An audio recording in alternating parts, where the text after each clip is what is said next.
एक बड़े शहर में राजेश और उसकी पत्नी पूजा रहते थे। दोनों एक दूसरे से बहुत प्यार करते थे। उनका घर छोटा था, लेकिन उसमें खुशियों की कमी नहीं थी। फिर भी उनके दिल में एक अधूरी इच्छा थी। शादी को 5 साल हो चुके थे, लेकिन उनके घर में अभी तक किसी बच्चे की किलकारी नहीं गूंजी थी। राजेश, पता है, जब मैं पड़ोस के बच्चों की हंसी सुनती हूं ना, तो दिल में एक खालीपन सा महसूस होता है। काश हमारे घर में भी कोई नन्ही सी मुस्कान होती। पूजा, मैं समझ सकता हूं तुम्हारा दर्द, लेकिन हमें हिम्मत नहीं हारनी चाहिए। भगवान पर भरोसा रखो, वो हमें कभी निराश नहीं करेंगे। एक दिन हमारा घर भी खुशियों से भर जाएगा। हर रात पूजा भगवान से यही प्रार्थना करती थी कि उनके घर भी एक दिन नन्हे कदमों की आहट आए। एक दिन राजेश ऑफिस से घर लौट रहा था। तभी उसकी नजर सड़क किनारे बैठे एक छोटे से पप्पी पर पड़ी। वो डर से कांप रहा था और बार बार अपनी मां को जगाने की कोशिश कर रहा था, लेकिन उसकी मां अब हमेशा के लिए सो चुकी थी। अरे छोटे, डर मत, अब मैं हूं ना। तुम्हें अब अकेले नहीं रहना पड़ेगा। आज से तुम मेरे साथ चलोगे और हमारा परिवार तुम्हारा परिवार होगा। पूजा, ये मुझे सड़क पर मिला। इसकी हालत बहुत खराब थी। अगर हम इसे नहीं अपनाएंगे तो ये जिंदा नहीं रह पाएगा। देखना, ये हमारे घर में खुशियां लेकर आएगा। अरे, ये कितना मासूम है। इसकी आंखों में कितना डर है। इसे सच में हमारी जरूरत है राजेश। आज से ये सिर्फ पप्पी नहीं, हमारे परिवार का हिस्सा है। शेरू, अब तुम अकेले नहीं हो। धीरे धीरे शेरू उस घर का सबसे प्यारा सदस्य बन गया। समय बीतता गया और शेरू बड़ा होता गया। वो हमेशा राजेश और पूजा के आसपास रहता था।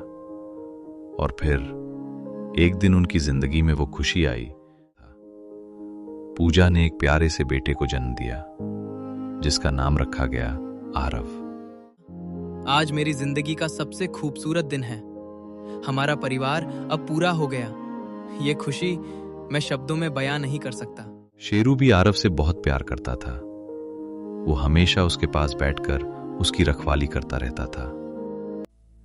एक दिन आरव अपने कमरे में गहरी नींद में सो रहा था। पूजा घर के काम में व्यस्त थी और शेरू चुपचाप बच्चे के पास बैठा था। तभी खिड़की से एक खतरनाक सांप धीरे धीरे कमरे में घुस आया। शेरू तुरंत समझ गया कि उसका छोटा दोस्त खतरे में है। सबसे पहले उसने बड़ी सावधानी से बच्चे को दूसरे कमरे में सुरक्षित पहुंचाया और फिर वो पूरी ताकत से उस सांप पर टूट पड़ा। बहुत देर तक लड़ाई चलती रही, लेकिन आखिर में शेरू ने सांप को मार गिराया। लड़ाई में कमरे में चारों तरफ खून फैल गया।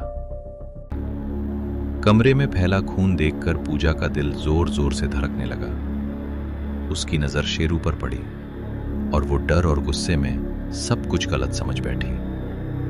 हे भगवान, ये खून, ये सब क्या हो गया? शेरू, तुमने ऐसा कैसे कर दिया? मैंने तुम्हें अपने बच्चे जैसा अपनाया था और तुमने...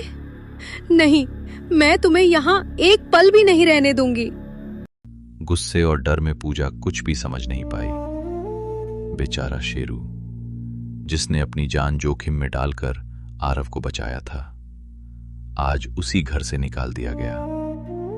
वो दर्द से कराहता हुआ धीरे धीरे घर से दूर चला गया। उसे समझ नहीं आ रहा था कि उसका कसूर क्या था।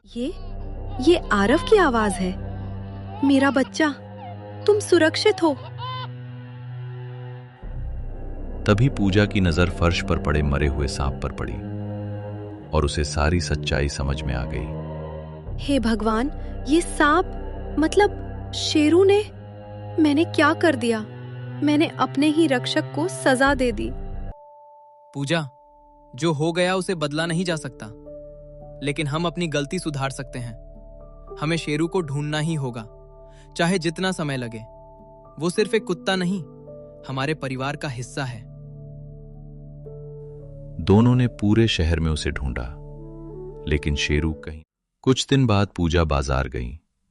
जब वो सड़क पार करने लगी, तभी अचानक एक तेज रफ्तार ट्रक उसकी ओर बढ़ने लगा। उसी समय शेरू दौड़कर आया और उसने पूजा की जान बचा ली। शेरू, तुम वापस आ गए। मैं बहुत शर्मिंदा हूं। मैंने तुम्हें समझे बिना सजा दी। तुमने मेरी और मेरे बच्चे की जान बचाई और क्या तुम मुझे माफ कर दोगे? राजेश और पूजा शेरू को वापस घर ले आए। देखा पूजा, सच्चा प्यार और वफादारी कभी खत्म नहीं होती। शेरू ने फिर साबित कर दिया कि वो हमारा अपना है। अब हम उसे कभी अपने से दूर नहीं होने देंगे। शेरू फिर से आरव के पास बैठकर उसकी रखवाली करता था, और इस बार पूजा को उसकी वफादारी पर पूरा भरोसा था।